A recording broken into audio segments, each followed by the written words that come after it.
Hello friends, வணக்கம். Welcome to Jaya simple life style.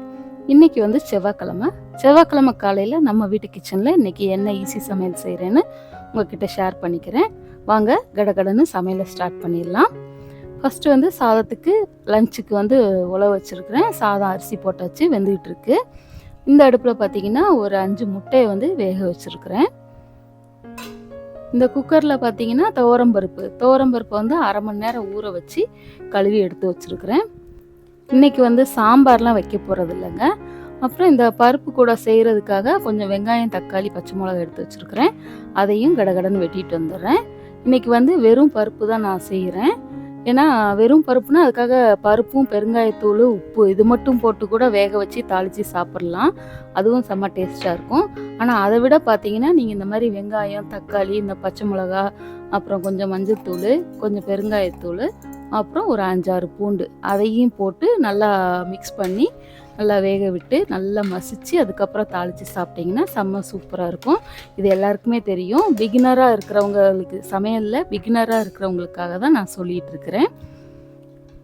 இப்போ இந்த பருப்புக்கு தேவையான எல்லாமே இதில் போட்டாச்சு. இப்போ குக்கரை மூடி வச்சிடலாம். மூடி வச்சு ஒரு 3 விசில் மட்டும் விட்டால் போதும். நல்லா பருப்பு, இந்த வெங்காயம், தக்காளி எல்லாமே நல்லா சாஃப்டாக குழஞ்சி வெந்து வந்துடும். இந்த பக்கம் பார்த்தீங்கன்னா சாதமும் வந்து ரெடி ஆயிடுச்சு. இதை வந்து வடித்து விட்டுறலாம். சாதம் வடிக்கும் போதே பார்த்தீங்கன்னா நம்ம வச்ச அந்த பருப்புலேருந்தும் விசில் வந்துருச்சு. அது ஒரு 3 விசில் வரட்டும். அடுத்து பார்த்தீங்கன்னா நான் கொஞ்சம் வெங்காயம் வந்து வெட்டி வச்சுருக்கிறேன். இந்த சைடு பார்த்தீங்கன்னா மார்னிங் பிரேக்ஃபாஸ்ட்டுக்கு வந்து இன்றைக்கி கோதுமை மாவு எடுத்து வச்சுருக்கிறேன், கொஞ்சம் உப்பு போட்டு. இன்றைக்கி என்னென்னா சப்பாத்தி தான் செய்ய போகிறேன். அடுத்து இது வந்து நேற்று வச்ச ரசம், அதில் கொஞ்சம் மீந்துருச்சு. அதை அப்படியே சூடு பண்ணி எடுத்து வச்சுருக்கிறேன். இப்போ இந்த சப்பாத்தி மாவையும் கடகடன்னு பிசைஞ்சு திரட்டிட்டு வந்துடுறேன். இப்போ பருப்பில் வந்து 3 விசில் வந்துருச்சு. அதை ஒரு ஓரமாக இறக்கி வச்சுட்டேன். இப்போ இந்த கடாயில் வந்து பொரியல் செஞ்சிடலாம். அதுக்கு கொஞ்சம் ஆயில் விட்டுருக்கேன். ஆயில் சூடானதும் 1 ஸ்பூன் கடுகு சேர்த்துருக்கேன். கடுகு நல்லா பொரிஞ்சதும் 1 ஸ்பூன் ஜீரகமும் சேர்த்துக்கிறேன். இது வந்து எதுக்குன்னு பார்த்தீங்கன்னா நம்ம முட்டை அவியல் தான் இன்றைக்கி செய்ய போகிறேன். கொஞ்சம் கருவேப்பிலை சேர்த்துக்கலாம். அதுவும் நல்லா பொரிஞ்சு வரவும் இந்த வெட்டி வச்ச ஒரு 2 பெரிய வெங்காயம் அதை வந்து நீள்வாக்கில் வெட்டி சேர்த்துருக்குறேன். இது வந்து ரொம்ப வதங்கணும்னு தேவையில்லை. ஒரு நார்மலாக வந்து லைட்டாக வதங்கினா போதும். ஒரு கண்ணாடி பதத்துக்கு வந்தால் மட்டும் போதும். இது கூடவே வந்து இந்த பொரியலுக்கு தேவையான மஞ்சத்தூள், மிளகாய்த்தூள், கறி மசால் தூள், அப்புறம் உப்பு இதெல்லாம் சேர்த்து நல்லா கிளறி விட்டுறலாம். இந்த மசாலாவோட ராஸ்மெல்லாம் போகிற அளவுக்கு நல்லா வதக்கி விட்டுக்கலாம். எங்கள் ஏரியாவில் பார்த்தீங்கன்னா எப்பயுமே சண்டே வந்து காய்கறி மார்க்கெட் போடுவாங்க. அங்கே தான் வந்து நானும் காய்கறிலாம் வாங்கி ஸ்டோர் பண்ணிக்குவேன். ஆனால் அப்போ பார்த்தீங்கன்னா லாஸ்ட் வீக் பார்த்தீங்கன்னா சரியான மழை, அதனால் நான் மார்க்கெட் போகலை. சரின்ட்டு நேற்று ஏதோ இருந்ததை வச்சு நான் சமாளிச்சிட்டேன். இன்றைக்கி காலையில் காய் வாங்க போனால் அவர் கடைக்காரர் என்ன சொல்கிறாரு, அக்கா தயவுசெய்து கொஞ்ச நாளைக்கு வந்து நான்வெஜ் சாப்பிடுங்க, காய்கறிலாம் சாப்பிடாதீங்க அப்படிங்கிறாரு.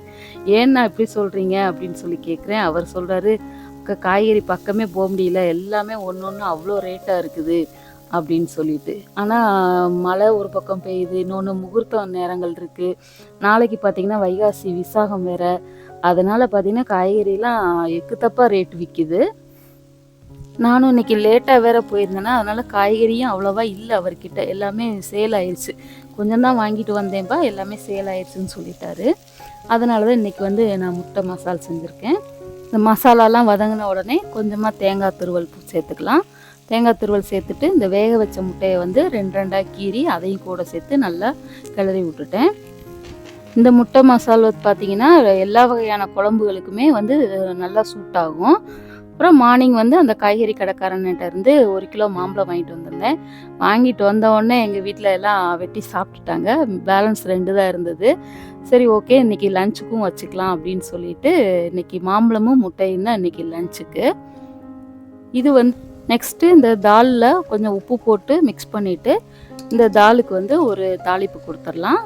கடுகு, ஜீரகம், சோம்பு, அப்புறம் கருவேப்பிலை, ஒரு 2 வத்தலை கிள்ளி போட்டு தாளித்து விட்டுடலாம். அப்புறம் கொஞ்சம் பெருங்காயத்தூளும் சேர்த்து தாளிச்சிருக்கிறேன். நல்ல மணமாக வாசமாக இருந்தது. இது கூட நெய் ஊற்றி சாப்பிட்டோம்னா அவ்வளோ சூப்பராக இருக்கும். இந்த பருப்பு குழம்புக்கும் முட்டைக்கும் செம்ம சூப்பராக இருக்கும். மார்னிங் பிரேக்ஃபாஸ்ட்டுக்கு பார்த்தீங்கன்னா சைடில் வந்து சப்பாத்தியும் தேய்ச்சி ரெடி பண்ணிட்டேன். அதையும் வந்து 1 பை 1 இன்றைக்கி போட்டு எடுத்துக்கலாம். சப்பாத்திக்கு வந்து இன்றைக்கி நான் தனியாலாம் சைட் டிஷ் எதுவும் செய்யலைங்க.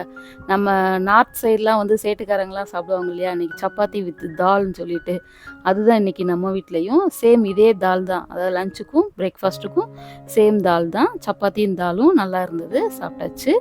அவ்வளோதான் இன்றைக்கி சமையல். இந்த வீடியோ பிடிச்சிருந்தா லைக் பண்ணுங்கள், ஷேர் பண்ணுங்கள், மறக்காமல் சப்ஸ்கிரைப் பண்ணுங்கள். தேங்க்யூ ஃபார் வாட்சிங்.